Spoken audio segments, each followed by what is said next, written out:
Joining us now is Democratic Congressman Raúl Grijalva of Arizona. He's co-chair of the Congressional Progressive Caucus. Congressman Grijalva, thank you for your time tonight, sir. I appreciate it. Thank you very much. What do you make of Senator McConnell's proposal today, and what do you think happens from here on out?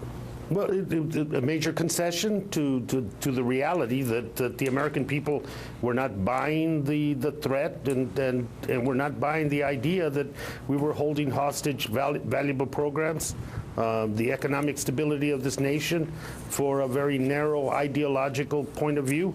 And I think the concession today, even though they had tried to make some conditions to it, essentially says we are afraid to work with you. We're afraid to make any concession at all regarding taxes, regarding revenue generation, regarding rolling back the Bush taxes. So therefore, we are going to try to politicize this as much, blame the president for raising the debt ceiling, make him responsible for it, and we'll go on about our business to continue to not do anything about the fiscal stability of this nation, do nothing about creating jobs, and do nothing about really stabilizing this nation. It is to put the people that we're putting through that are dependent on Social Security, Medicare and Medicaid is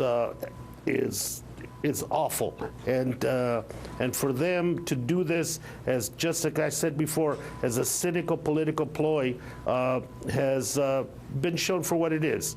It was a scare tactic that isn't working. It's not working with the American people, and it's certainly not working with many members of Congress. And I think they put themselves in a box that they can't get out of. Congressman Grijalva, the last time you and I spoke, it was because the very sizable caucus of Democrats in the House, that is the Progressive Caucus, which you helped lead, they had pledged, the Progressives had pledged that they would not vote to raise the debt ceiling if it came at the cost of major cuts to things like Medicare or Social Security. I know you've committed to that position and conveyed it to the White House. Is that still your position now that even though there's been this progress, a deal still isn't nailed down?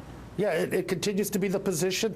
I think we've always said that a clean debt ceiling, raise it cleanly, go and look at the areas in which we can make reductions, put the items on the table that the Republicans refuse to talk to the American people on how we make these reductions. I think we're in the driver's seat. I think the administration has to be more forceful and strong about it. We've seen that there is no substance behind what the Republicans want other than an ideological point. And so I really believe that this is an opportunity that we have now handed to us, and we should take advantage of it. The president, the White House responded to Senator McConnell late tonight by saying that President Obama expects to meet again with congressional leaders tomorrow, essentially saying we still want that grand bargain.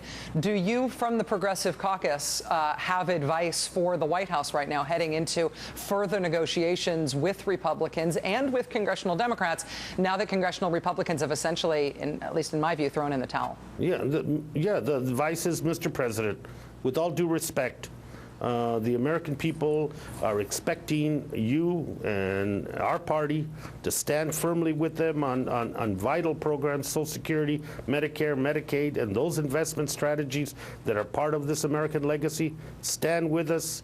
The longer you stand with us, the stronger you become, and the chances not only for our political renewal in the future, but for actually solving this fiscal crisis that we're in becomes even stronger. I think he's in a position of strength. He should use it, and it would be to the benefit of all of us. Arizona Congressman and co-chair of the Progressive Caucus, Raúl Grijalva, a man who speaks plainly and strongly about matters like this.